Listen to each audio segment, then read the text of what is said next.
নমস্কাৰ সকলোকে স্বাগতম জনাইছো নিমাত ষ্টাডি পইণ্ট চেনেলটোলৈ। আজি আমি এই ভিডিঅ'টোৰ মাধ্যমেৰে BA second semester political science unit 2 নাগৰিকত্ব আৰু অধিকাৰ শীৰ্ষক পাঠৰ সকলোবোৰ মোষ্ট ইম্পৰ্টেণ্ট চমু প্ৰশ্ন উত্তৰ আলোচনা কৰিম।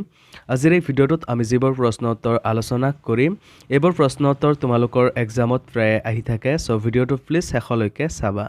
যদি তুমি এতিয়ালৈকে এই চেনেলটো ছাবস্ক্ৰাইব কৰা নাই তেন্তে প্লিজ চেনেলটো ছাবস্ক্ৰাইব কৰি দিবা আৰু এইটো ভিডিঅ' তোমালোকৰ বন্ধু বান্ধৱী অথবা পলিটিকেল ছায়েন্সৰ হোৱাটছআপ গ্ৰুপত শ্বেয়াৰ কৰি দিবা।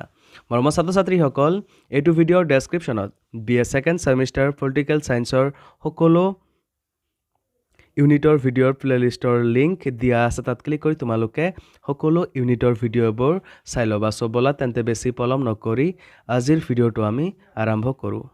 চমু প্ৰশ্ন উত্তৰ। 1 নম্বৰ প্ৰশ্ন, মৌলিক অধিকাৰ আৰু ৰাষ্ট্ৰ পৰিচালনাৰ নিৰ্দেশাত্মক নীতিৰ মাজত পাৰ্থক্য আলোচনা কৰা।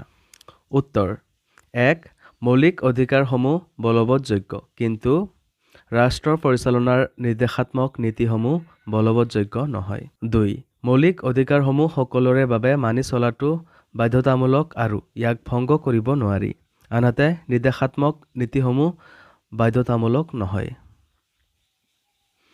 2 নম্বৰ প্ৰশ্ন, বিভিন্ন প্ৰকাৰৰ লেখসমূহ লিখা। উত্তৰ, বিভিন্ন প্ৰকাৰৰ লেখসমূহ হ'ল বন্দী, প্ৰত্যাক্ষীকৰণ, পৰামাধিদেশ, নিষেধাজ্ঞা, কৈফিয়ত, তলবিহ আৰু উৎপ্ৰেষণ। মৰমৰ ছাত্ৰ ছাত্ৰীসকল, ভিডিঅ'টো আগবঢ়োৱাৰ আগতে এটা সুখবৰ। তোমালোকৰ বাবে আমি অতি কম মূল্যত মাত্ৰ 59 টকাত BA second semester political science complete question answer guide প্ৰস্তুত কৰিছোঁ, য'ত প্ৰতিটো ইউনিটৰ A to Z প্ৰশ্ন উত্তৰ বিশদভাৱে আলোচনা কৰা হৈছে। যিবোৰ প্ৰশ্ন উত্তৰ পঢ়িলে তোমালোকৰ পৰীক্ষাত 100% কমন পৰাটো নিশ্চিত। যোৱা বছৰ হাজাৰ হাজাৰ ছাত্ৰ ছাত্ৰীয়ে এই ই-বুকটো কিনিছিল আৰু তেওঁলোকে পৰীক্ষাত ভাল ফলাফল দেখুৱাবলৈ সক্ষম হৈছিল। তোমালোকেও যদি মাত্ৰ 59 টকাত এই ই-বুকটো পাৰচেছ কৰিব বিচৰা তেন্তে এইটো ভিডিঅ'ৰ ডেছক্ৰিপশ্যন বা পিন কমেণ্টত দিয়া লিংকত ক্লিক কৰি ই-বুকটো ডাইৰেক্ট ডাউনলোড কৰি লৈ লোৱা অথবা স্ক্ৰীণত দিয়া হোৱাটছআপ নাম্বাৰত আমাৰ টীমৰ লগত কণ্টেক্ট কৰি নিশ্চিন্ত মনে ই-বুকটো পাৰচেছ কৰি লৈ লোৱা। ধন্যবাদ। 3 নম্বৰ প্ৰশ্ন, সমতাৰ অধিকাৰৰ ওপৰত চমুকৈ লিখা। উত্তৰ 1. সমতাৰ অধিকাৰ হৈছে ভাৰতীয় সংবিধানত সন্নিৱিষ্ট এটা মৌলিক অধিকাৰ যিটো ভাৰতৰ সকলো নাগৰিকে উপভোগ কৰিব পাৰে। 2.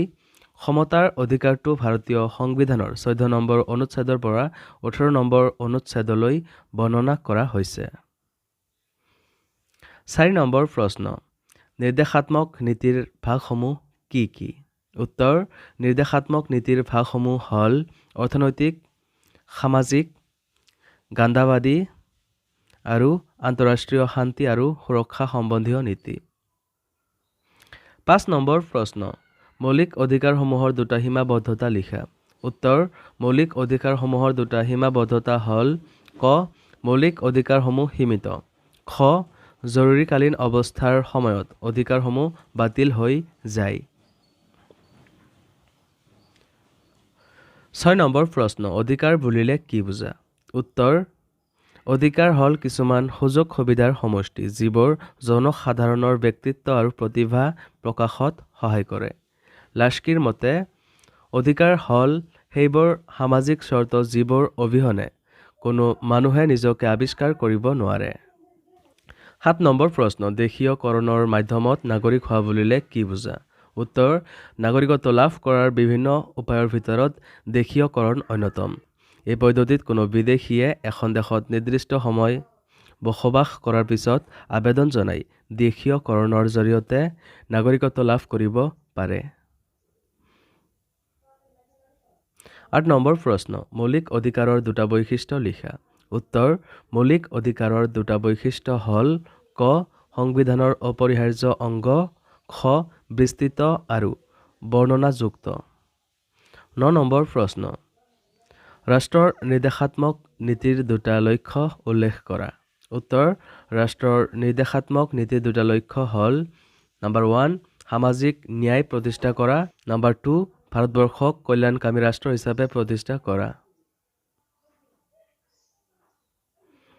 10 নম্বৰ প্ৰশ্ন, নিৰ্দেশাত্মক নীতি আৰু মৌলিক অধিকাৰসমূহৰ দুটা পাৰ্থক্য লিখা।